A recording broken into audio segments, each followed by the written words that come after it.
So in this video I'm going to be working with indigo to paint a lovely jacket, as well as my husband who's also been painting his own indigo jacket. Last weekend I attended an indigo workshop where I learned how to paint using the pigment onto fabric and paper. It was run by the very lovely Lucy from Old Mill Arts at the Sculpture House in Paisley, which is a really great space. If you're local to Paisley or Glasgow, I highly recommend going along to some of their events. At the end of the workshop, I was lucky enough to bring home some of the leftover indigo paint, as well as some of the soy milk, which we'll use as a binder. So I thought I could work on a couple of projects to upcycle some of my old bits and bobs using the rest of the indigo. So I've got a couple of things picked out here that I'm gonna be using. First one is this jacket, which I've probably had for about 10 years. It's just a cotton work jacket, and there's nothing wrong with it. I just don't really reach for it anymore, so I think this as 100% cotton and plain white would be a great upcycling candidate. The plan is to try paint the indigo onto this, potentially at the end add some embroidery or some other embellishments on top, just to really make it something special. And then my second item, which is pretty similar, is this, again, 100% cotton jacket. This is my husband's jacket. He has had this for quite a long time as well. We both got these secondhand anyway, so they've had lives before us. This has got some discoloration down the back. I think the indigo paint will be a really great way to make this more wearable. The first step in the process is to wash both the garments, just to make sure that the fibres are super clean and ready to receive the pigment. Then, whilst the garments are still wet, we'll apply the soy milk. So this is just literally freshly made soy milk. We just blitzed up soybeans and then pushed them through a muslin cloth. I think we did 3 passes in the end, so that you've not got kind of lumps of soy. I think you could use soy milk from the shop, but it might not be quite as effective. So if you can make it fresh, that's what's recommended. And then that's mixed with the indigo pigment to make up the paint itself, but you can only apply the paint onto areas that have been kind of primed with your soy milk. So we'll wash our garments, we will paint on the soy milk, leave that to dry, and then paint on the indigo.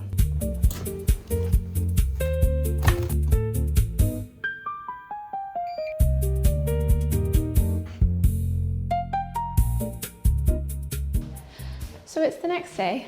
I have washed the jackets and I've left them overnight to dry. You don't actually need to let them dry because you're going to paint on them wet anyway. But just because of the timings of the day, I ended up leaving them overnight. So now I'm going to need to wet them. There goes Truffle. Now I'm going to need to wet them to paint the soy on top. So that's the next step.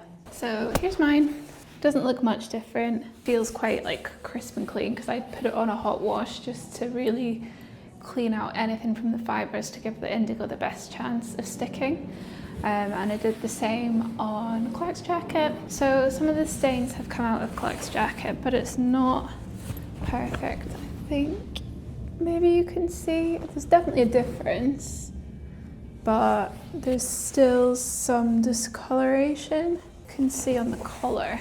But the marks in the back have mostly come out, so that's going to help be a bit less limiting when it comes to the placement of the design itself. Okay, so I've got a little spray bottle, which is just what I use for my hair, just to try and wet the fabric with that. Hopefully it'll work. Then this is not, surprise, surprise, smooth hazelnut chocolate spread. It's actually soy milk.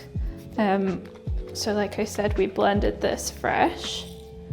So it might just need to kind of recombine. From the looks of it, it's separated a bit. So then in here is the indigo. This is a mixture of indigo pigment and some of that fresh made soy milk. So that's what we'll paint on once this has dried a little. You can paint it on when it's fully wet, but it's just going to give you a different effect to once it's dry, or that's what we found. These are some of the resources from the workshop. So some leaflets from Old Mill Arts, and then this is what I worked on. This was basically tie-dye and then put in the dye bath. These were all painted in the same method that I'm going to be doing the jacket in. So some I diluted a little bit more, some were painted on a much denser rate. This was my kind of test piece. So you can see here, like these, for example, that was painted on with a really intense indigo ratio, whereas some of these where it looks more faded, that's where I've increased the amount of soy milk. So you can kind of play about and get different effects, which is what I did. And you get some lovely stuff. It comes out really well. I've not washed any of these. The advice we were given was to wait as long as possible, ideally a couple of months, but as long as you possibly can before washing, because the longer you leave it on there, the more it's going to integrate with the fabric. Because basically your soy acts like a glue, so because it's a protein, you need some sort of protein to like weld the pigment to your fabric, and that's where the soy comes in. This final one actually, these brown pieces here, this was just a pigmented stone, so I just ground this up in a pestle and mortar myself and then mixed it into the soy and painted it on. So you can do that as well with just like a pigmented stone that you find out and about. Our instructor Lucy, she said the best way to check if it is a pigmented stone is just to rub it on another stone and you'll see the colour come off it. So for this, she rubbed it on a bit of the pestle and mortar and you could see the colour straight away. So there was a brown one and there was like a yellow ochre as well. So that was really cool.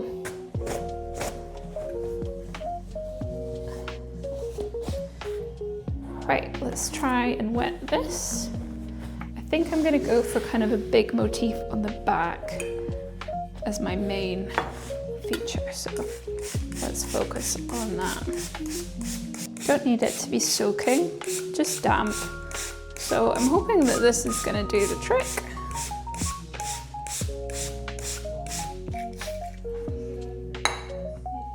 Perfect, that feels nice and damp. So I'm hoping that I can use this like sponge brush to put it on, but we'll just need to see what happens. Oh, that noise makes me think it's a little bit fermented in here. Hopefully it'll be okay. It smells.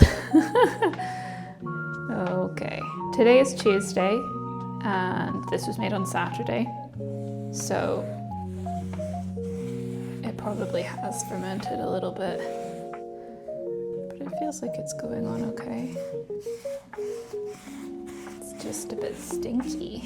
So I'm just placing it where I think my motif is going to end up, because I don't want to waste this if I can avoid it. So I'd like it to be across the back and maybe down the sleeves and a little bit on the front as well.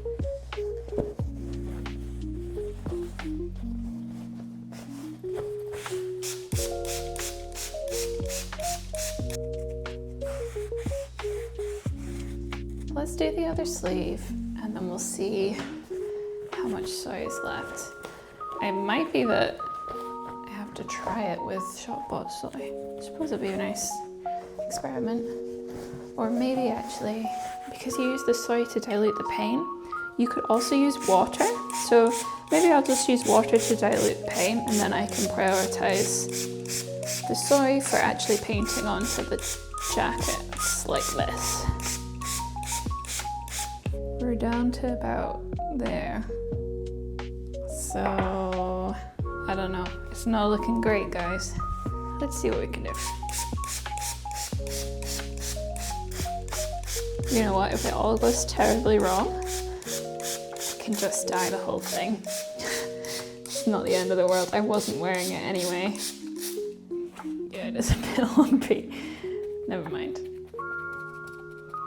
It adds to the character. It's fine. Okay. Can you see? This is how much I have left. Only just made it. I guess it's still worth having to dilute the pigment potentially. I'm gonna leave it here to dry. Cool. Let's leave it here and we'll come back when it's time to paint. So the jacket has been out overnight to dry. It's actually still a tiny bit damp, just feeling it here in the collar. I think it's going to be okay to paint on it today. You can see the yellowy tone, that's where the soy milk is. So it's actually quite obvious where I've painted it, which is helpful because I was a little bit worried that I wouldn't be able to remember where it was positioned. But before I get to painting it, I'm going to go and do a little bit of research. I think I know roughly what the design I want to do is. I'm hoping some kind of abstract floral motif will work quite well. I'm going to do a little bit of research on Pinterest and see what I can find to give me a bit of a clearer direction. I've got a couple of images saved on this board here. This is the one that I was thinking would be really cool. So obviously this is a plique and I'm going to be painting it on, but in terms of the general shapes, I think something like that would work really well. I like the idea of having kind of solid flower motifs and then maybe some mark making as a kind of background. So that is what's inspiring me there. I also really like this image. I like the layout of that where it's kind of curved around the back. That's quite pretty. I'll save that one too. This is really pretty on the front. I don't know whether I'll be able to achieve that, but let's save it as a reference anyway. Again, that kind of placement is pretty cute. And this too, that looks like it's actually painted on, so it's almost the reverse of what I'm going to be doing. I also really like these kind of bird dove motifs. I think that could be cool to include. I think because of the nature of the indigo paint that I've made, it is always going to be a little bit fuzzy. It's not going to be super sharp. I feel okay about that. I'll just work with it. I think that's going to be part of its charm. Okay, let's have a look through these images. So definitely something floral, quite free. Maybe have a look at the placement. Start off with the motifs. I'm thinking birds, that's coming up a few times, and flowers. And then maybe fill in with a bit of mark making, maybe some details on the collar. We'll see how we're going and how much indigo we've got left. Yeah, that sounds like my plan. Okay, let's go get started and see where we end up. Okay, let's get into painting it. I've got my iPad to put my reference images on. I've got some paint brushes in a mix of sizes. My indigo, an old cup, so if I want to dilute it a little bit I can. A glass of water for myself, so hopefully I won't stick my paintbrush in there. I've got my spray bottle just in case I want any of the fabric to be wet for a little bit of a blurry effect. And I've got the tiny little bit of soy milk that was left over. So, let's try.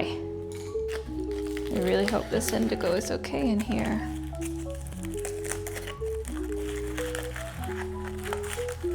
Oh God. Hang on a second. I'm wearing my best cashmere jumper. That's not good. There we go. That should be a little bit better. Now, if I get paint on myself, I'm not gonna cry. Yeah, it does stink. There's no denying it. I think it looks like a good amount of paint though. I'm gonna just do a little trial on this piece from the other day. Ooh, this is nerve-wracking. Shall I start with like a bird? Maybe like a bird here? I feel like I should maybe draw this on. Should I? Or do I just go wild? No, I'm gonna draw on.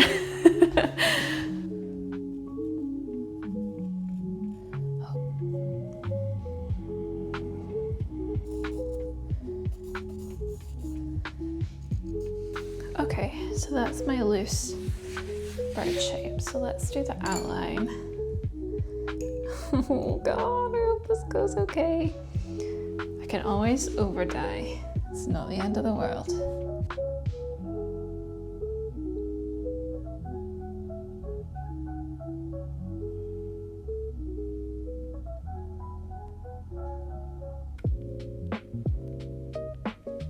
Okay, I love this already.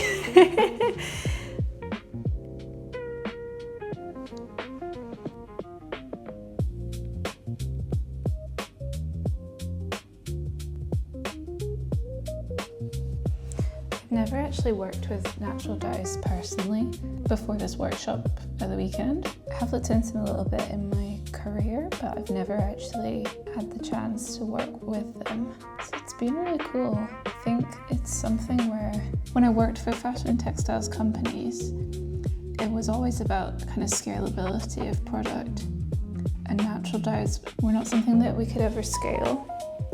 So it was never very viable, which is really sad because then you end up relying on things that are, well, obviously unnatural and can be quite polluting.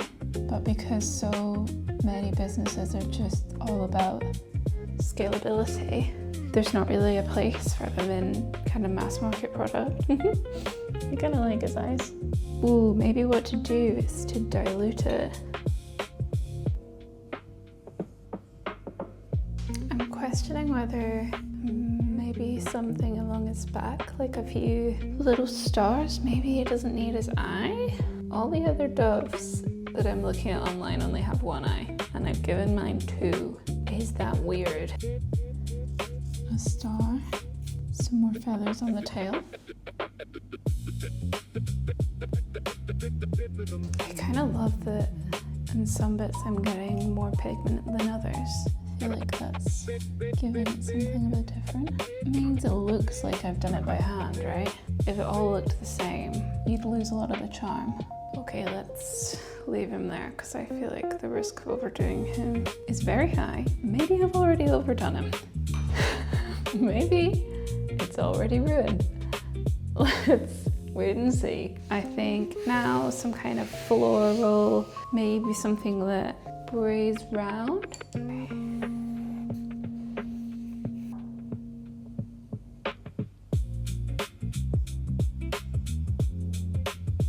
I'm just kind of freestyling these leaves, but so far I really like the way these are coming out. I'm thinking what I might end up doing is painting them in this kind of diluted form and then maybe going in over the top with the more dense paint. So then I can give like a little bit of detail, maybe isn't the right word, but a little bit more definition. I think that'd be cool. I can't lie, the more I look at that bird, the less I like it. Oh no. I'm tempted to like just fill it in and then it wouldn't be so contrasting with what I've done down here. Okay, yeah, we're gonna fill them in. I made the decision, it's happening. I hope it'll be cool, otherwise I'm gonna look at this bit of the video and be screaming at myself. Because what I'm thinking is I want to do some embroidery on this as well, and maybe that's what goes on top of this. I think that would be nicer. And then I can do them with one eye. Because the two eyes, I don't know, the more I look at the two eyes, the less I think that was a good idea. Let's see if I can blur these little shapes out a bit. Kind of. I'm not being very scientific about diluting this, so it's probably going to be different every time, but I'm okay with it. I think that'll add to the effect, really. It's always different. It's fine.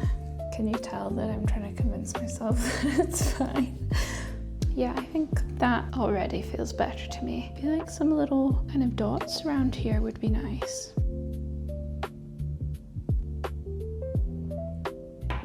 So now I'm thinking I'm gonna go back in with the darker, more dense pigment and see where that leads me. I'm so glad that I've experimented in that class first, because otherwise I think I would be completely paralyzed. I really don't think I'd have a clue where to start. And it's something I'm working on in general. I think everyone feels it a little bit when you have like a blank sheet of paper. It's quite scary. There's a lot more scary things in the world than that, but it's intimidating. Sometimes you've just got to start and then you can adapt as you go, rather than waiting for things to come to you or waiting for stuff to be perfect. That's definitely something I'm working on, taking the leap. And so far, I think it's helped me a lot to just kind of jump now, figure it out later. It's probably not the way people are taught to do things, but I do feel, for me personally, if I don't take the jump, then I'll probably never start. So you've kind of got to just do it.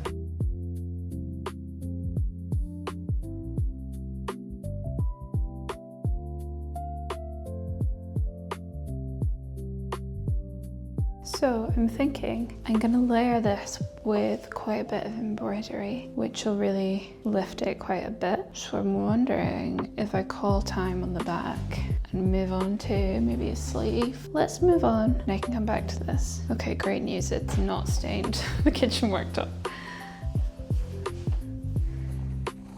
potentially it's gonna go through the sleeve, but that's just something we'll have to live with. So I think I'm gonna keep this kind of idea with the flow coming down the sleeve.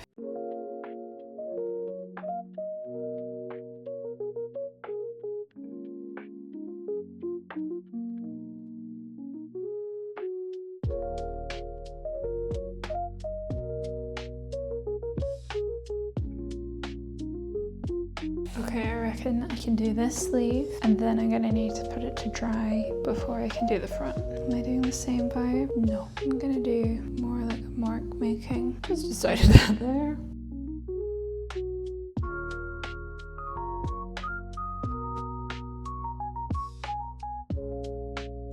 There's been a little bit of change off camera. I looked at the design again and realised I didn't like it. I've added a bunch of stuff. I feel much happier about this. I haven't changed the sleeves just yet, but I think I'm going to do something similar on this sleeve to what I've ended up doing here, which is basically just adding like a bunch of these lines, making these kind of more lily-shaped leaves, which I just feel overall is a bit more sophisticated, I guess. With this sleeve, I don't know, I kind of like it. Do I like it? I'm not sure, but I think I'm gonna do a little bit more to this sleeve to make it fit in with all of this. Then I'm gonna leave this to dry overnight and we'll come back tomorrow and do the fronts. Much happier with this now that I've done that little bit of tweaking. You can see this was what I referred back to, which is a design I did for a photo frame that I painted. And I just think that's brought it much more into my personal style.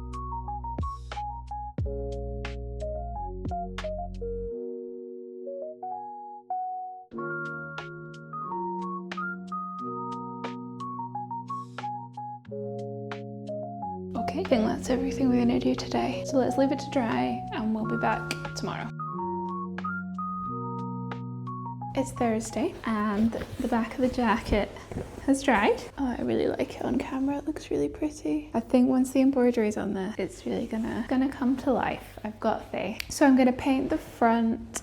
I put the soy on the pockets and the collar, and then on this side, this pocket and this kind of front area here. So I'm gonna paint those bits today, and then hopefully it won't take too long to dry and I can get started on the embroidery.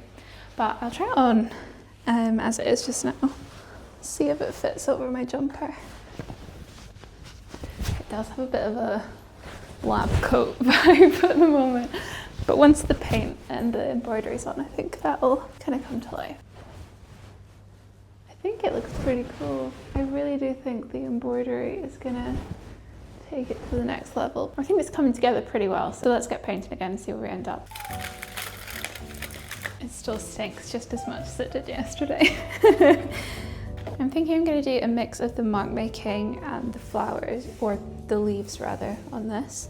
So probably leaves in this section and then the pockets mark making, maybe one with leaves. We'll see how it goes. So I'll do the leaves first, then we'll come to the mark making, and then the collar again. I think I will do mark making, so then it's becoming a bit of a hybrid. We're blending the ideas together. That feels good to me. Doesn't look like there's as much soy on here. It might just stick a little bit less, but I think it's still going to be good. And honestly, I think because I know I keep saying this, but because I'm doing the embroidery on top, even if it fades, it's going to have that kind of legacy with it, so it's still going to look like something. It'll make a little bit more sense of it, so I'm okay with that.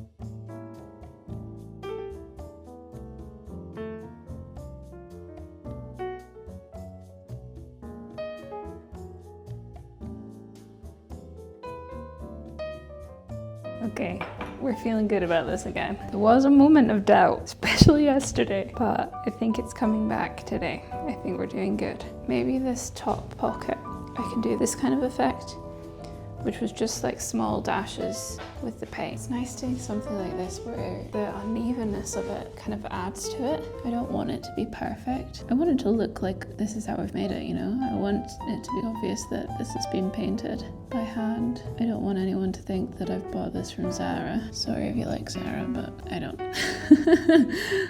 I could get into a whole thing about fast fashion, but I don't think this is the time. If you want me to do that, let me know. Because I happily would. I've got a lot of opinions on it as someone who worked in it for many, many years.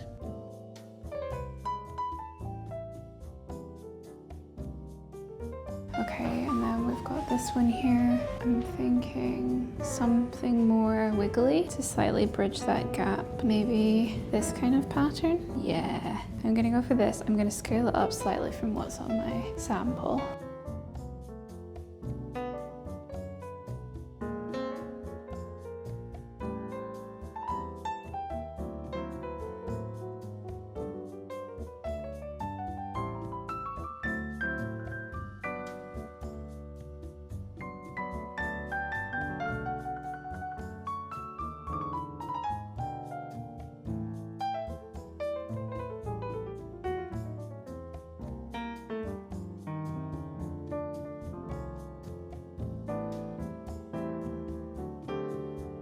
Okay, let's add some details onto those leaves. We've just got the collar to go. We are flying today.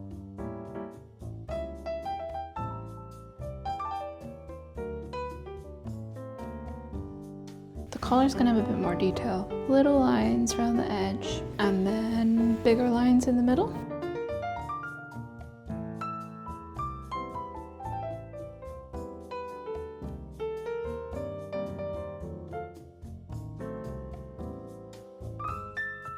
The pockets in the collar are actually slightly different fabric, so they're just like a plain cotton, not a twill. So I wonder if we'll see the dye lasting differently on these elements.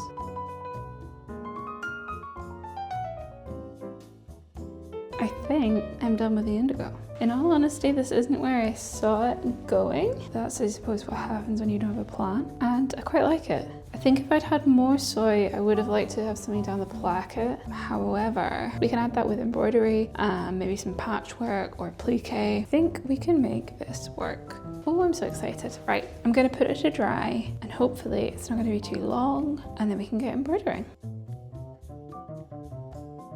It's Friday now. My jacket has been drying overnight and here it is. You can see where the soy is, it's still kind of yellow. Once I get to wash this, that should come out. We can start adding some embroidery now. So I've got all of my embroidery threads here, these 2 boxes full. So I'm gonna pick out some colors and make a start on it. What I'm thinking I'll do is maybe some Sashiko inspired bits. I made this hat the other day for Clark. Well, I upcycled this hat for Clark. And I think these kind of stitches would be really effective on it. So that's something I'll keep in mind.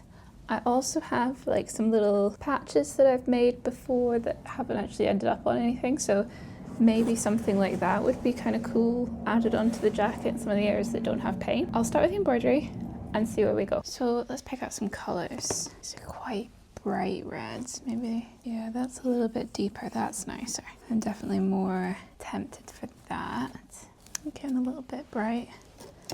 I'm not someone who wears a lot of bright colors, so I don't want it to be too vivid. That's probably more in the right realm for me. They look pretty good. Let's start with these 3 and I'll see where I get to.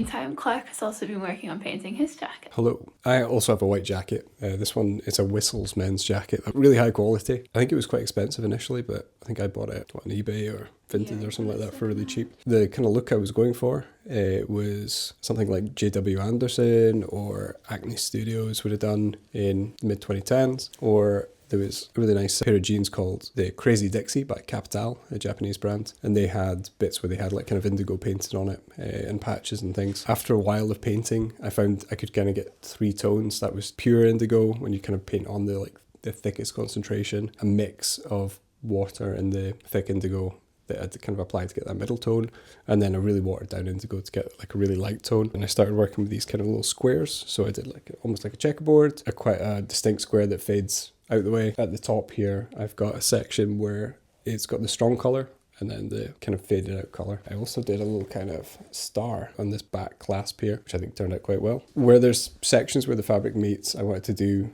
kind of like some highlighting. So like around the pocket, going into that where it kind of like runs down. And then some squares, so that's the 3 tones there. So this is Clark's finished jacket. I think it's come out really, really nicely. The indigo's worn in a really cool way. Do you think you're going to wear it more now that it's painted? Yeah, well, I've worn it twice before, so I think if I can get more than 2 wears out of it, then it's a success. Good news, I have finished embroidering the jacket. So here it is. I've not gone too mad with the embroidery, but I think there's enough on here that there's going to be enough interest and it contrasts quite well with what I painted on. So there's some nice bits like around the collar, down the sleeves. I've done a mix of different stitches. So there's some chain stitch in here, there's some French knots, there's some blanket stitch, a little bit of that sashiko style that I was talking about. So yeah, there's a mix of stuff, and also, it has now been 2 weeks since I painted it, so I really hope that I can now wash this and the indigo will stay on it, at least mostly. I'm going to put it on a bit more of a gentle wash just to give it the best chance possible, but fingers crossed when it comes out it will still look kind of similar, just without the kind of yellowy hue. Hi, so it's been a couple of days. The jacket is dry. It has washed through really well and I'm so pleased with it. So here's the reveal. Ta-da! Isn't it cute? Oh, I love it. And the back, I really like the bird. I think it came out really nice. And all the detail, the embroidery. I think that just really brings it to life. You can see it on the pockets, little bits at the top. I like how some of it's quite irregular too. I think that works really nicely, like around the cuff here. I went kind of around the edges of some of these pieces, just sort of picked them out. All different types of stitches and things. I'm so happy with it. I can't wait to wear it out. It's been raining a lot since I finished it, so I'm a little bit scared to wear it out in the rain. Thank you so much for watching. Like all good YouTubers say, don't forget to like and subscribe. But seriously, that would be great if you did. I really hope you've enjoyed this. Are you going to try a project of your own? I'd love to know if you've tried working with indigo before and how you found it. Have you tried this technique? Would you try this technique? Let me know in the comments. It would be great to hear from you. Anything else you want to say? Please subscribe to my wife's YouTube channel. She's very, she tries really hard and she's very good at doing these things. Thanks.